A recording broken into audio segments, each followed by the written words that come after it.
At my granddaughter's wedding, my daughter-in-law poured 2 liters of red wine all over my dress and called it a joke. I didn't scream. I didn't even step back.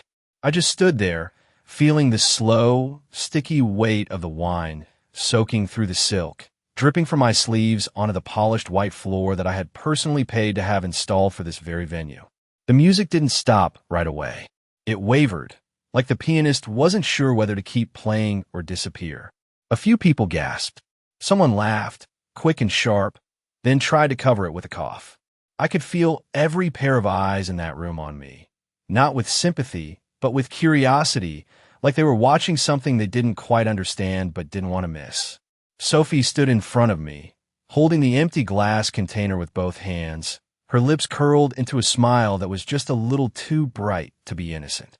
"Oh my God, Margaret," she said, her voice light, almost musical. "It's just a little wedding prank. To loosen things up." A prank. 2 liters of red wine poured slowly and deliberately over a 67-year-old woman in front of 120 guests.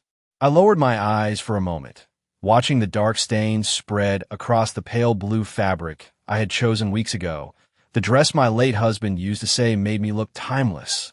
I had spent an hour that morning smoothing out every crease, adjusting the neckline, making sure I looked like someone who belonged at the center of her own family. And now I stood there, stained and silent, like a prop in someone else's performance. I lifted my gaze again and met Sophie's eyes. She expected something from me. Anger, maybe. Embarrassment. A scene. That's what this was designed for. Around us, the guests began to murmur more openly now. I caught fragments. "Was that planned? Did you see that? That's his mother, right?" Daniel was standing a few feet away, frozen in place, his champagne glass still in his hand. He didn't move toward me. He didn't say my name. He just looked at Sophie, then at me, then down at the floor, as if the answer to what he should do might be written somewhere between the tiles. I could feel the wine dripping off my fingertips, one drop at a time, slow, measured, almost calm.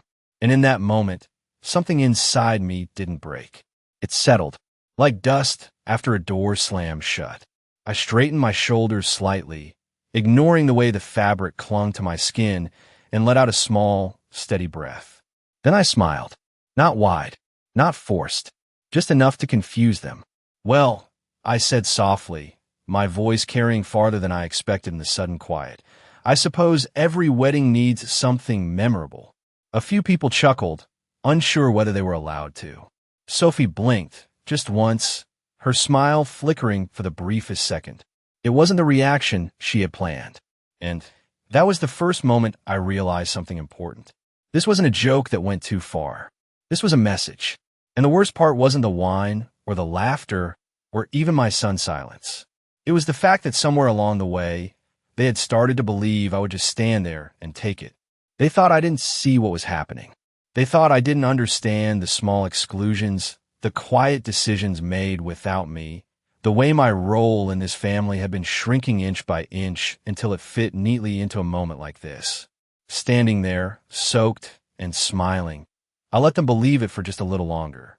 Because sometimes the most powerful thing you can do is nothing at all. I remained standing there for a few seconds longer than necessary, long enough for the room to fully absorb what had happened, long enough for the whispers to grow into something thicker, heavier, like a fog settling over polished marble and crystal chandeliers.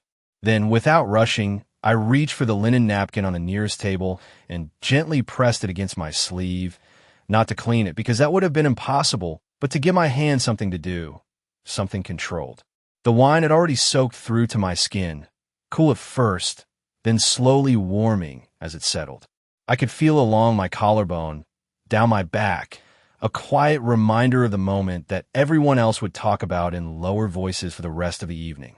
Sophie let out a soft laugh, the kind people use when they want to signal that everything is still light, still acceptable. "See, she is taking it well," she said, glancing around at the guests as if inviting them to relax. A few people nodded, relieved to be told how to interpret what they had just witnessed. Others avoided looking at me altogether, suddenly fascinated by their drinks, their phones, anything that did not require them to choose a side. I turned slightly, my shoes making a faint sound against the floor, and began to walk toward the edge of the reception hall. Not hurried, not stiff, just steady. Each step felt deliberate, measured in a way that surprised even me. I had spent most of my life smoothing things over, making sure no one felt uncomfortable, making sure every gathering ended with laughter and full plates. Tonight, the room felt full of something else entirely, and for once, I was not the one rushing to fix it. As I passed by a group of women near the floral arrangements, I heard one of them whisper, "That was too much," and another respond, "Maybe she agreed to it." I almost smiled at that. The idea that I would agree to be humiliated in front of my own family said more about what they thought of me than anything Sophie had done. When I reached the hallway leading to the restrooms, the music behind me resumed, hesitant at first, then louder, as if the band had decided that continuing was easier than acknowledging what had happened. I stepped inside the quiet of the corridor, where the air was cooler and the noise softened into a distant hum. For the first time since the wine hit my shoulders, I allowed myself to stop. I looked down at my dress again, at the deep red stains spreading like something permanent, something that would never quite wash out completely. I remembered standing in my bedroom that morning, fastening the small buttons on my wrist, thinking about how proud Daniel would be to walk into this room with me beside him, how today would be a celebration not just of his marriage, but of the family we had built together. I had written checks for this wedding without hesitation. The venue, the catering, the band, even the custom invitations that had arrived in thick envelopes weeks ago. I had told myself it was my gift to them, a way to show support, to stay connected, to remain part of something that had been slowly moving just out of my reach. And now I stood alone in a quiet hallway, my reflection faint in the mirror across from me, a woman marked by a moment that had not been accidental. I lifted my hand and touched the edge of the stain near my shoulder, then let it fall again. There was no anger rising in me, no urge to march back into that room and demand an explanation. Instead, there was something quieter, something sharper, a realization that settled into place with a kind of clarity I had not felt in years. This had been planned. Not just the act itself, but the setting, the audience, the timing. It had been chosen carefully, like every other small decision I had overlooked before. The missing invitations to certain family dinners, the last-minute changes, the polite smiles that never quite reached Sophie's eyes. All of it leading here. I straightened my posture again and looked at myself fully this time. The woman in the mirror did not look broken. She looked awake. And for the first time that evening, I understood that what had just happened was not the end of anything. It was the beginning of something they had not prepared for. I stayed in that hallway for a moment longer, just long enough for the quiet to settle into something steady, something I could carry with me when I walked back into that room. Then I turned toward the restroom, pushed the door open, and stepped inside. The bright lights reflected sharply off the mirrors, leaving no place to hide, no soft corners to blur what had been done. I walked to the sink and turned the faucet on, letting the water run over my fingers, watching as the faint pink trails circled the drain before disappearing. It did not remove anything, not really, but it gave the illusion of movement, of control. Behind me, the door opened again. I did not turn right away. I could hear the careful steps, the pause, the hesitation of someone who was not sure whether they were welcome. "Margaret," a soft voice said.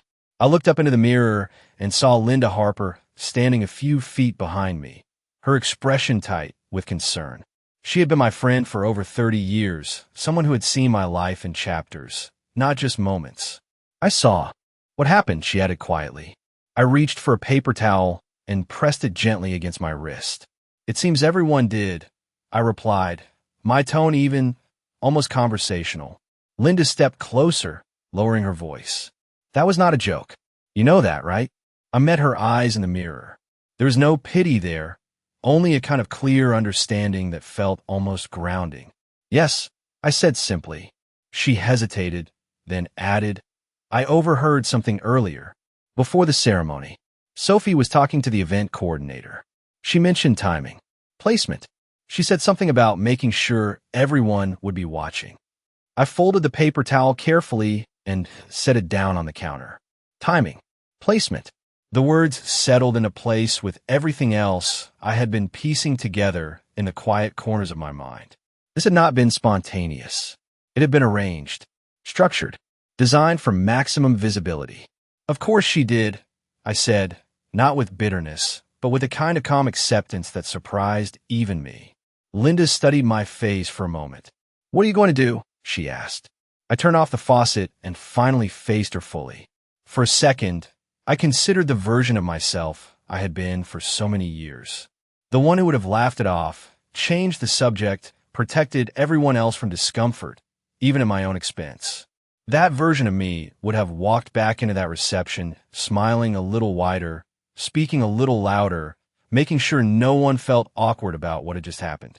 But that version of me was standing somewhere behind me now, fading quietly into the reflection I no longer recognized. "Nothing," I said. Linda frowned slightly. "Nothing." I nodded once. "Not here. Not now." She held my gaze, searching for something more, and then slowly she understood. I saw it in the way her shoulders relaxed, in the small shift in her expression. "All right," she said softly. "Just do not let them think this is acceptable." I gave a small, almost imperceptible smile. "Oh, they already think that," I replied. "That is the problem." I reached for another paper towel and gently dabbed at the edge of the stain near my collar, more out of habit than hope.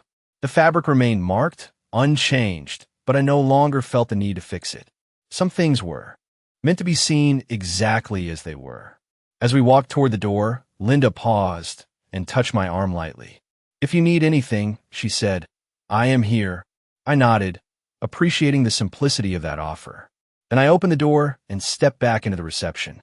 The music was louder now, almost forced, as if the band was trying to fill a space that could not be filled. Conversations resumed in clusters, but I could feel the shift the moment I appeared. Heads turned, voices dipped, eyes followed. I walked forward with the same steady pace as before, the soft sound of my shoes marking each step. Across the room, I saw Sophie again, laughing with a group of guests, her hand resting lightly on Daniel's arm as if nothing had happened, as if everything was exactly the way she wanted it to be. Daniel glanced up and saw me. For a moment, something flickered across his face. Uncertainty, maybe even discomfort, but it passed quickly, replaced by the same careful neutrality he had chosen earlier. I stopped a few feet away from them, close enough to be part of the conversation, far enough to observe without interruption. Sophie turned and met my eyes, her smile returning instantly, polished and bright. "Margaret," she said sweetly, "I hope you're not too upset. It was all in good fun." I held her gaze, steady and unhurried. "Of course," I said calmly. "Everything about tonight is exactly as it should be." And as I stood there, with the room watching in ways they pretended not to, I realized something else. They were all waiting to see how far this would go. They just did not realize that the direction of that story had already begun to change. I stayed where I was for a moment after speaking, letting the words settle into the space between us, watching the way Sophie's smile held just a fraction too long before it softened at the edges, as if she was recalibrating, adjusting to something she had not anticipated. Around us, the conversation resumed in uneven waves, people pretending to be engaged in light laughter while their attention lingered just slightly in our direction. I reached for a glass of water from a passing server, my hand steady, my posture unchanged, and took a small sip as if nothing at all had shifted. The taste was clean, neutral, a sharp contrast to the sweetness of the wine that still clung faintly to my skin. For a brief second, I allowed my gaze to move past Sophie, past Daniel, across the room that I had helped bring to life piece by piece. The floral arrangements had been selected 3 weeks ago, each arrangement designed to match the soft cream and gold palette that Sophie had insisted on. I had nodded, agreed, written the check without question. The string quartet in the corner had been Daniel's idea, something he said would make the ceremony feel more elegant. I had smiled when he told me, remembering the little boy who used to tap rhythms on the kitchen table with his fingers, turning every surface into music. That memory came to me now with a clarity that felt almost distant, like something preserved behind glass. I remembered another moment too, one from months ago, when Sophie had invited me to a small planning meeting at a cafe downtown.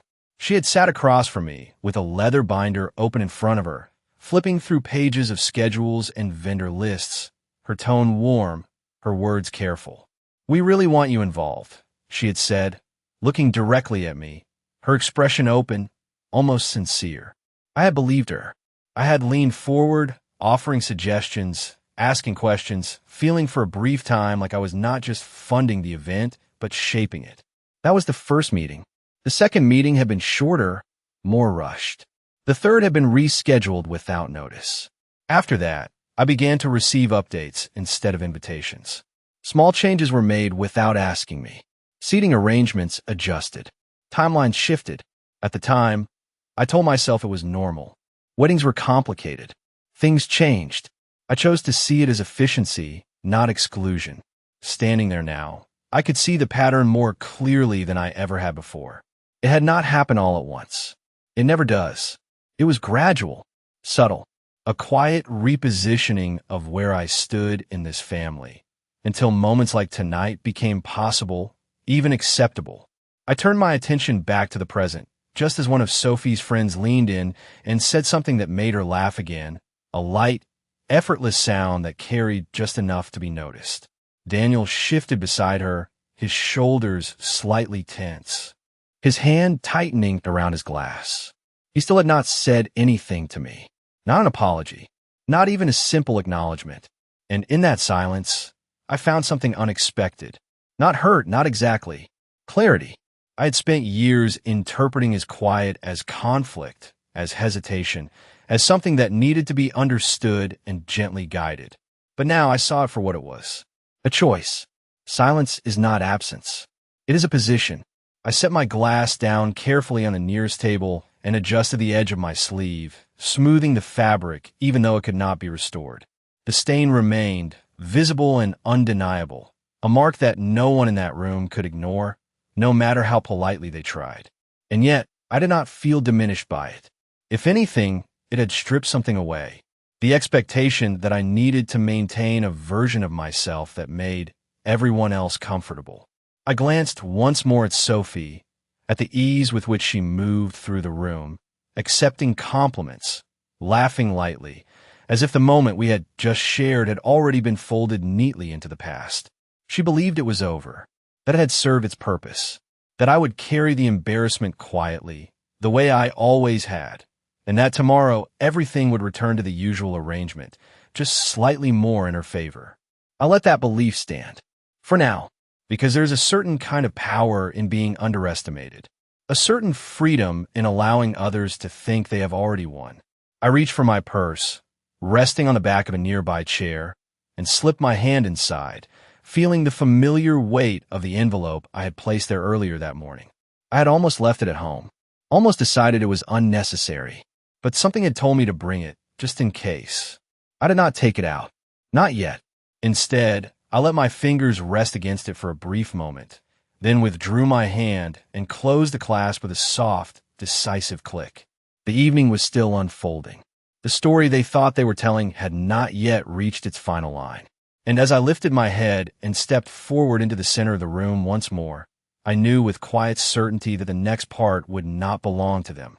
I moved slowly through the reception, not toward anyone in particular, but through them, as if I belonged exactly where I was, as if nothing about my presence required explanation or apology.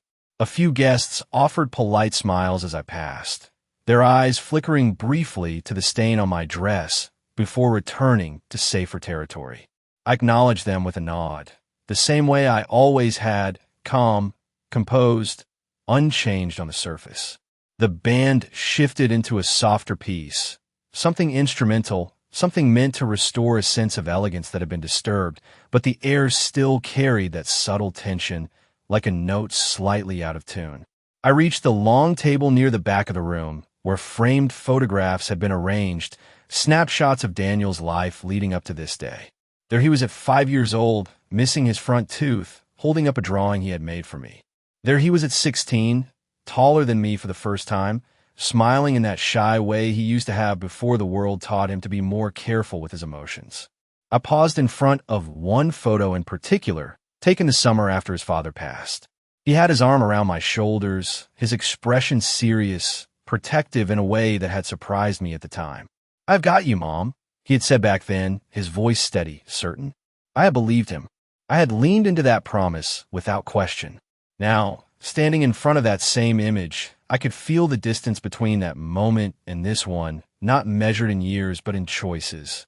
"You always did everything for him," a quiet voice said beside me. I turned slightly and saw Linda again, her gaze following mine toward the photograph. "And for her too," I replied softly, my eyes still on the frame. Linda crossed her arms lightly. "That does not give anyone the right to treat you like that." I did not answer right away. Instead, I let my attention drift across the rest of the table, noticing details I had not really seen before. The placement of the photos, the order they were arranged in. There were pictures of Daniel's childhood, his college years, his engagement, and then suddenly, a shift.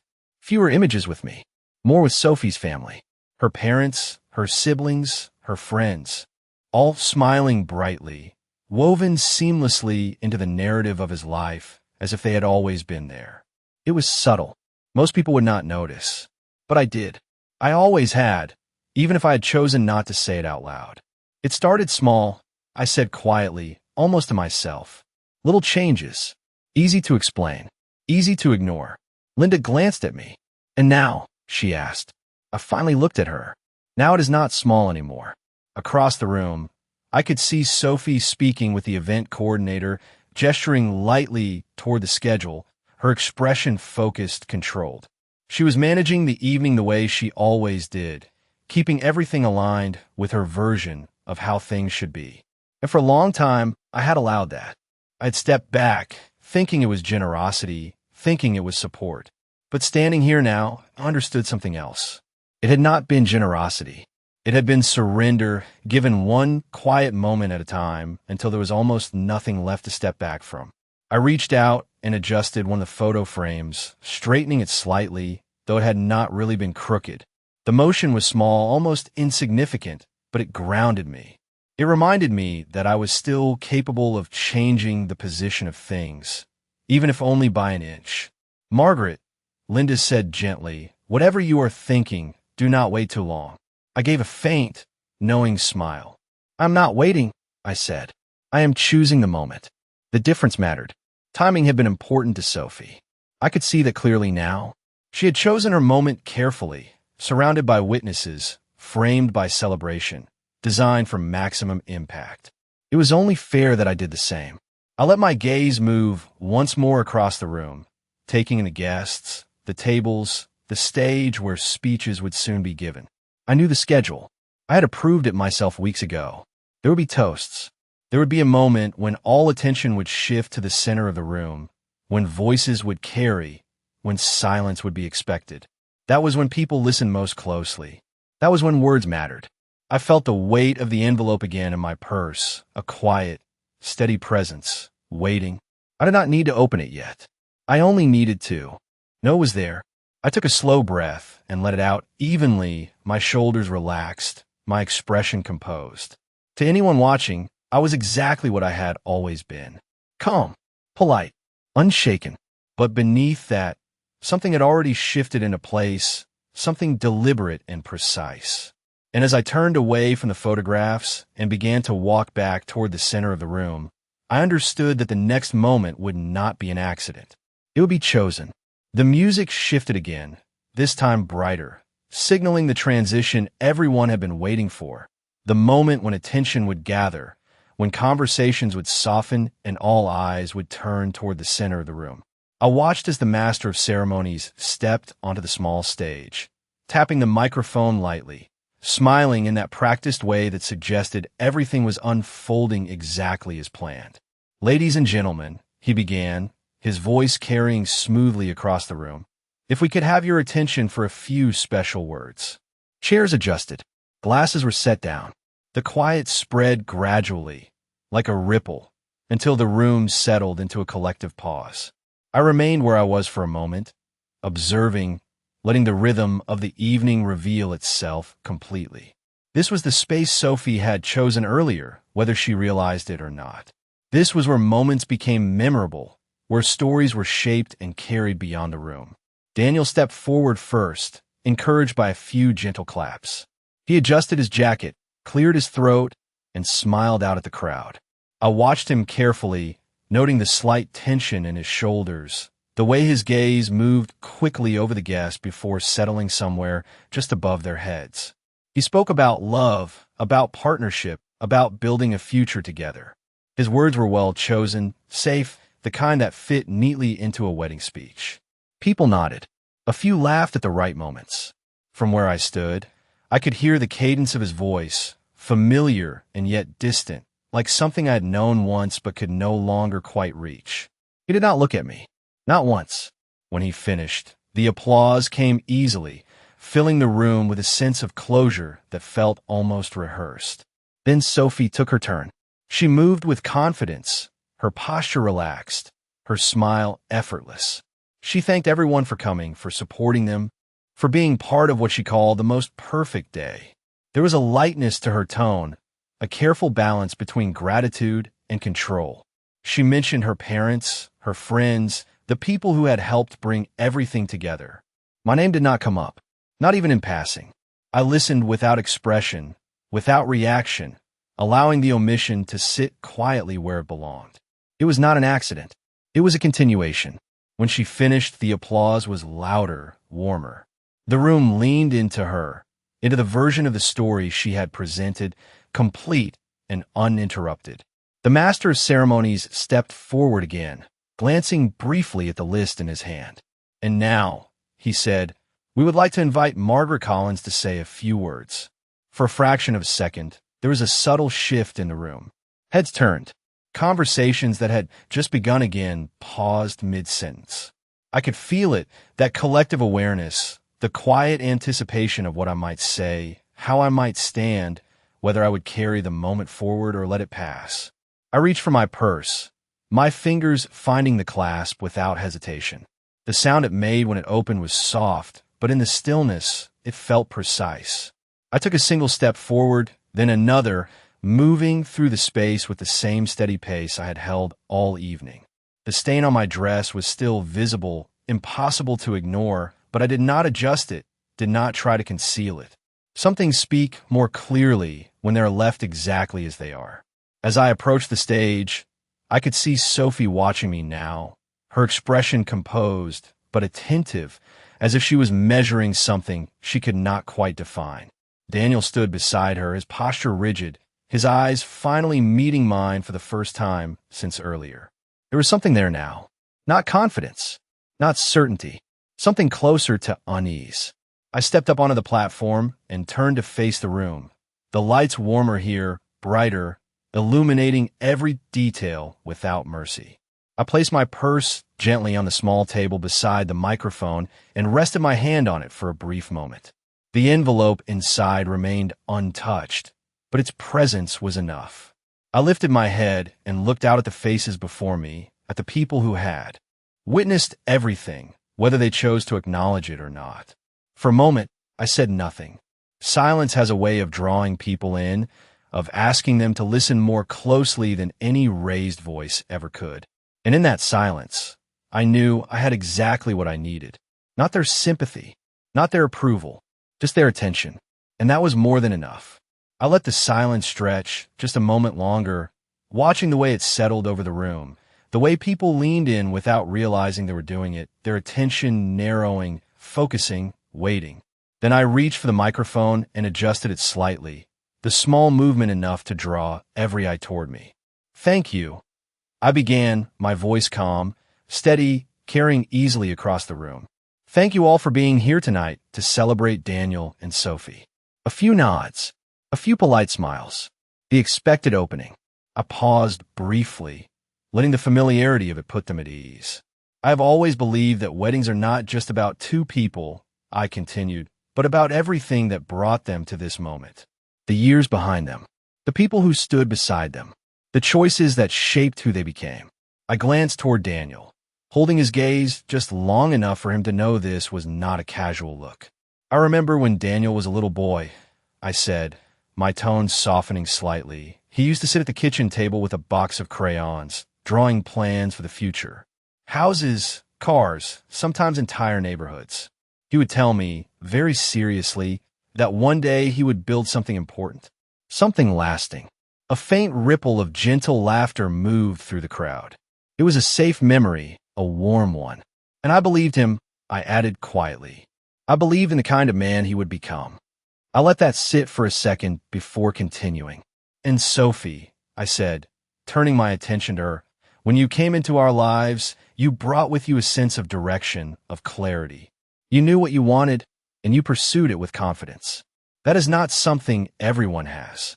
She smiled slightly, accepting the compliment, her posture relaxing just a fraction. You planned this evening beautifully, I continued, letting my eyes move slowly across the room, every detail considered, every moment carefully placed. I paused again, just long enough for the words to begin to carry a different weight. Timing matters, I said. Placement matters. The right moment can make something unforgettable. The room grew quieter, though no one moved. I rested my hand lightly on the edge of the table beside me, grounding myself in the stillness I had created. Tonight has certainly been unforgettable, I added, my voice even, almost reflective. A few people shifted in their seats. The tone had changed, subtly but unmistakably. I did not raise my voice. I did not need to. I have also learned something important over the years, I continued. That respect does not disappear all at once. It fades, slowly, quietly, in small moments that are easy to overlook. A decision made without you. A conversation that happens just out of reach. A place at the table that becomes a little less certain each time you sit down. I let my gaze move across the audience again, not searching for sympathy, not asking for agreement, simply stating something that now felt undeniable. And sometimes, I said, those small moments build until they become something much harder to ignore. The silence deepened. No one laughed now. No one whispered. Even the staff at the edges of the room seemed to pause.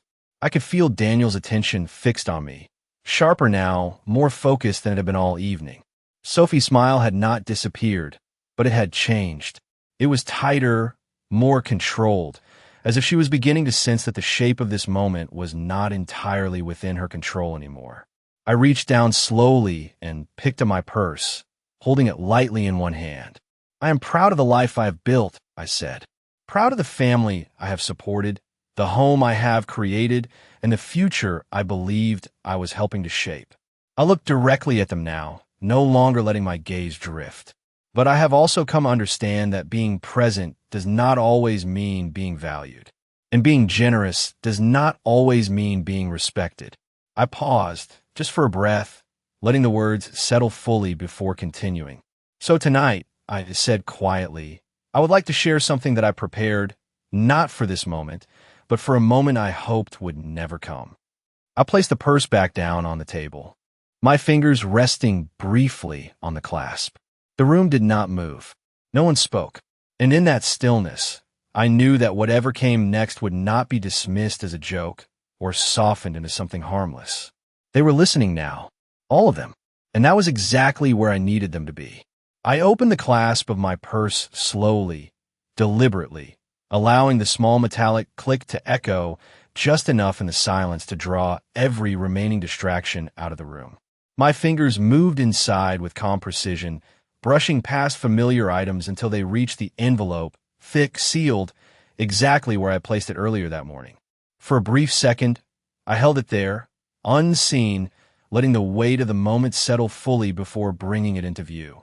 Then I withdrew my hand and placed the envelope gently on the table beside me, its presence immediately shifting the atmosphere in a way no raised voice ever could. I did not rush to open it. I let them see it first. Let them wonder. Let them fill the silence with their own assumptions. This, I said quietly, resting my fingertips on the edge of the envelope, is something my late husband and I prepared together. I could feel the change ripple through the room, subtle but unmistakable. The mention of him carried weight. It always had. We did not believe in leaving things unclear, I continued. We believed in planning ahead, in making sure that what we built, what we worked for, would be handled with intention and respect. I glanced briefly toward Daniel, then back to the room. We trusted that the people closest to us would understand the responsibility that came with that. I lifted the envelope slightly, turning it so that the front faced outward, though the writing on it was not meant to be read from a distance. It was the act itself that mattered. Inside this envelope, I said, my voice steady, is a legal document that was finalized 2 years ago.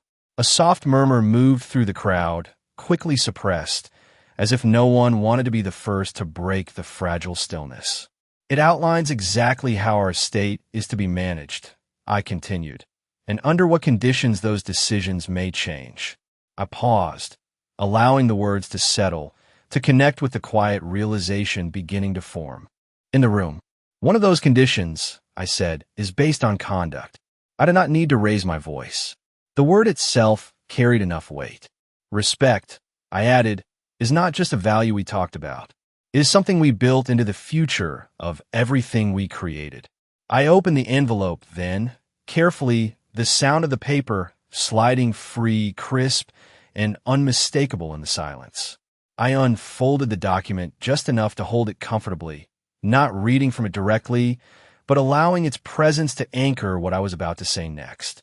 Any immediate family member, I said clearly, who engages in public acts of humiliation, intentional disrespect, or behavior meant to diminish another within the family, forfeits their right to inherit any portion of our estate.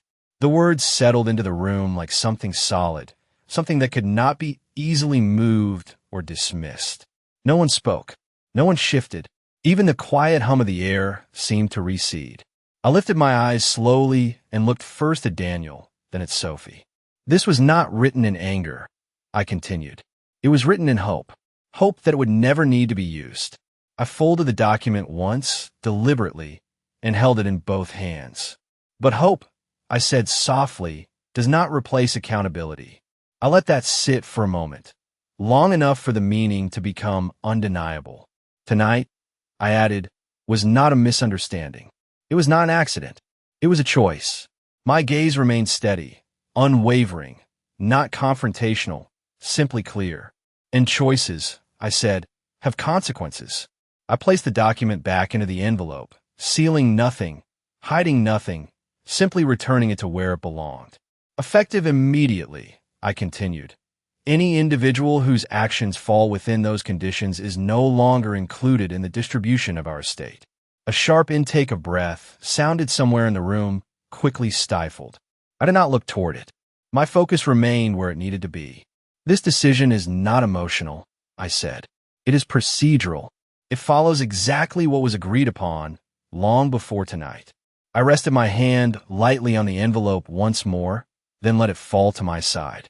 The room remained completely still, suspended in a moment that no one had prepared for, no one had planned. And as I stood there, calm, composed, unchanged on the surface, I understood something with absolute clarity. The moment they had chosen to define me had just been replaced by one I had chosen myself, and there was nothing they could do to take it back. For a moment, no one moved. The air in the room felt different now, heavier, as if something invisible had shifted its weight onto every shoulder at once. I could see in the way people held themselves, in the way their expressions froze between surprise and restraint, unsure whether to react or remain perfectly still. I let the silence remain. I did not rush to fill it. Some truths need space to settle before they are understood. Daniel was the first to move just slightly, his hand lowered from where it had been gripping the edge of the table beside him, his knuckles pale, his posture no longer steady. He opened his mouth as if to speak, then closed it again, the words never quite forming.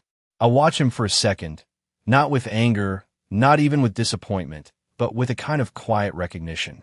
This was the moment he had not prepared for. Not the speech, not the applause. This. Sophie, on the other hand, remained composed on the surface, but the details betrayed her. The way her shoulders stiffened, the way her smile no longer reached her eyes, the way her gaze flickered briefly tore the envelope before returning to me with something sharper, more calculating. She understood, faster than he did. Of course she did. She had always been quick to recognize where control shifted. I turned back to the room, letting my expression soften just enough to bring the focus outward again.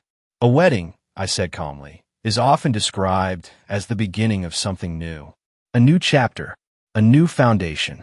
My voice remained steady, even as if I were continuing a simple reflection, nothing more. But foundations, I continued, are not built in a single day. They're built over time, with choices, with actions, with the way we treat the people who stand beside us when no one else is watching. I let my gaze move slowly across the guests, meeting a few eyes briefly, not asking for agreement, only acknowledging that they were there, that they had seen what had happened, whether they chose to speak of it later or not. Tonight, I said, has shown me very clearly what kind of foundation is being laid. The words were not raised. They did not need to be. I turned slightly, picking up my purse once more, holding it lightly at my side. And I have made my decision accordingly. I stepped back from the microphone, then, not abruptly, not dramatically, simply concluding what I had come to say. The silence did not break immediately. It lingered, stretching just long enough to make it clear that this moment would not be easily absorbed or forgotten. Then, slowly, I turned and stepped down from the platform, my movements as measured as they had been all evening. No one stopped me. No one spoke. The path in front of me opened without effort, guests shifting slightly to the side, creating space without being asked. I walked through them, not looking back, not searching for reactions, not waiting for anything to be said. Behind me, I could feel the room beginning to stir again, the quiet breaking into low voices, into questions that would not be answered tonight. Near the exit, I saw Linda standing to the side, her expression calm, steady. She did not say anything. She did not need to. She simply gave a small nod, one that carried understanding without words. I returned it with a slight inclination of my head and continued on. The evening air outside was cooler, carrying a softness that the room inside no longer held. I paused at the top of the steps for just a moment, adjusting the strap of my purse on my shoulder, feeling the faint stickiness of the dried wine against my skin, a reminder of where the night had begun. Then I took a slow breath and let it out, steady and controlled. I did not feel smaller. I did not feel diminished. If anything, I felt lighter, as if something that had been pressing quietly against me for years had finally been set down. Inside, the celebration would continue, or at least attempt to. Music would resume. Conversations would find their rhythm again. But it would not be the same. It could not be, because something had been made visible that could not be unseen. I stepped forward, away from the building, the sound of my heels soft against the pavement, and did not look back. Some endings do not need witnesses, and some beginnings do not need permission. At a seemingly perfect wedding, a mother-in-law finds herself publicly humiliated by her daughter-in-law in a moment disguised as a joke, revealing the hidden tension and quiet manipulation that had been building within the family for years. This emotional and gripping narrative explores how respect can slowly erode through small, calculated actions, and how silence can become a powerful form of control when faced with betrayal. As the mother-in-law maintains her composure in front of guests, she begins to recognize a deeper pattern of exclusion and disrespect, leading to a calm but decisive response that shifts the balance of power in a way no one expected. The daughter-in-law, confident and strategic, believes she has secured her place and control within the family, but underestimates the strength and foresight of the woman she tried to diminish. This story highlights the emotional depth and realism found in family stories, where appearances often hide uncomfortable truths and where moments of public embarrassment can uncover years of quiet injustice. Through subtle storytelling and powerful restraint, this narrative captures the essence of family stories that resonate with audiences who understand the complexities of loyalty, respect, and generational conflict. The unfolding tension between the mother-in-law and daughter-in-law reflects the darker side of family stories, where control, image, and inheritance intersect in unexpected ways. as the truth is revealed in a calm and calculated manner.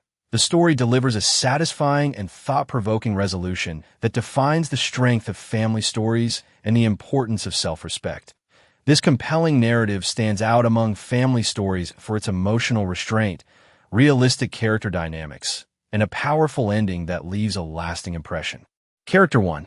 A 68-year-old white woman with silver hair styled neatly, wearing an elegant pale blue formal dress. Front-facing portrait with calm expression, realistic lighting and natural skin texture. No cartoon, no cartoon. No selfie. No illustration. Character 2.